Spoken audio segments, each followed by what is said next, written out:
Hey everyone, welcome to the Amy McManus Show on AM 1480 WLEA. We got a call today. We're going to try to do a little bit of call-in. Anybody wants to call in and talk about things, maybe things I haven't talked about or things you want to pursue further. Right now we have somebody on the line. Hey, how you doing? Hello? Hey. Is this the call-in show? Yes, it is. Hey, all I see on Fox News and everybody about these town hall meetings, everybody getting upset. Yeah. And I'm a grandfather, and I worry about the debt. You worry about the all debt? The kids going to debt.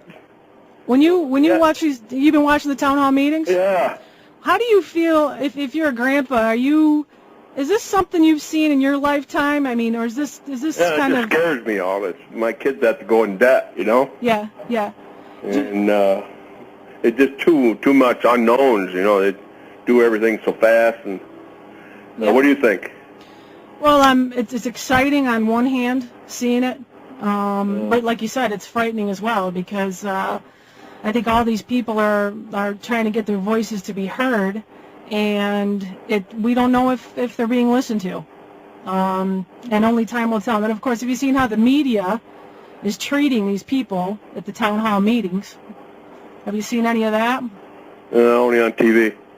Yeah, I mean we're all crazy and we're racists and people like Rachel Maddow and Keith Olbermann just touting the worst of the worst, and that's all a Saul Alinsky tactic as well to demonize people with the fringe groups. Well, I don't know, but as a grandfather, I'll let you go, but I'm worried about how much debt these kids of ours are going to have, you know? All right. Thanks for calling. Right. All right. Take care. You know, I mentioned Saul Alinsky last week, and it just seems to be occurring to me more the more I see what's going on with the town hall situation. I read an interesting little story. An Alinsky biographer by the name of Sanford Horwitz tells this story about in the spring of 1972 at Tulane University, a group of students wanted to go and express their disgust for George H.W. Bush. He was going to do a speech at the United Nations, and that speech was supposed to include a defense of Vietnam War, or at least Nixon's policies of Vietnam War. And the students asked Alinsky, this is according to this biography, what they should do. Should they disrupt the meeting or should they picket? And he said, no, that's the wrong approach. He said, don't create a disruption. He said, go and hear the speech dressed as Ku Klux Klan members. And whenever Bush said something in defense of the Vietnam War, they should cheer and wave placards reading the KKK supports Bush. So I really think that that's something we need to keep in mind when we see the mainstream media's reporting on these town hall meetings. We got another call. Hello. Hi, Amy. How are you? I'm just fine. How are you? Enjoying your show. Hey, I wondered if you happen to hear of the latest disaster in New York State where we're going to be giving $200 vouchers to people on welfare to get their school supplies. I'm going to hang up. I'm going to let you answer. All right. Thanks for calling. Bye. Yeah. You know, it's really just a continuum of New York State politics as well as certain federal policies of the government has to step in and take care of you because you are just not capable of taking care of your families. $200, I don't know if that's per kid or per family. That's a lot of school supplies. I don't know where these people are buying their school supplies that they could need $200. But it's just another example of the nanny state. You're not doing a good enough job. We need to step in and we need to take care of you. Another interesting thing I heard about New York State, actually Frank Labordi clued me in on this one.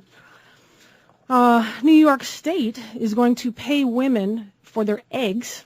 They're going to do some research, they claim. Donors can get up to $10,000 to donate their eggs.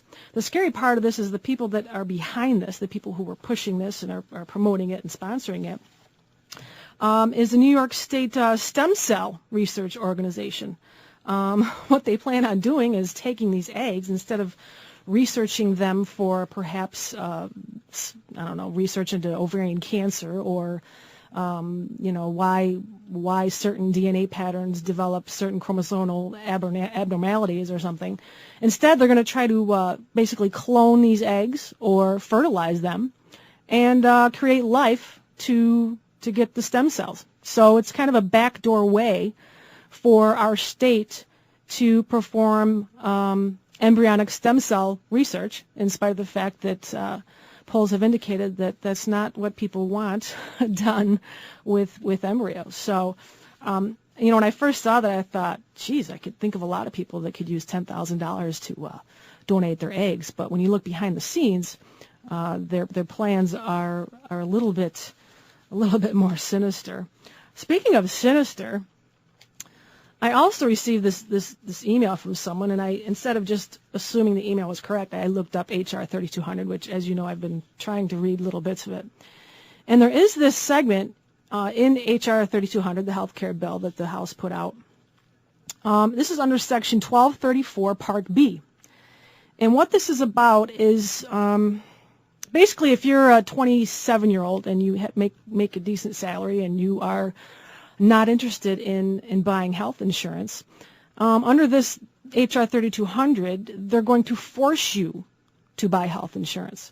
And if you don't, they will come after you. And that sounds extreme, but that's basically what the bill says. But the interesting part of it is, and plus, if you decide not to get the insurance, they're going to tax you upwards of anywhere between $2,000 and $5,000 a year, depending on your income. But what's really I don't know if anybody can really answer this. I can't imagine what the explanation of this is. At first, I thought it was a typo, but it's repeated later on in this paragraph. So Section 1234, Part B, Paragraph 4. The Secretary of Defense shall establish a method for identifying individuals described in Paragraph 1. Paragraph 1 is what I just mentioned, these people who have elected not to enroll in health insurance. Let me repeat that. The Secretary of Defense shall establish a method for identifying individuals. And I thought that must be a typo. They must have meant the Secretary of Health and Human Services. So further down, it says again, under this paragraph 4, 2B, 2, consultation with the Department of Defense. The Secretary of Health and Human Services shall consult with the Secretary of Defense in identifying individuals described in this paragraph. I haven't seen this anywhere, at least not like on Fox News or on the Internet. I'd love to see someone's explanation as to what this means exactly, why the Defense Department would have to get involved in finding individuals or identifying individuals. It's right there in black and white. You can look it up.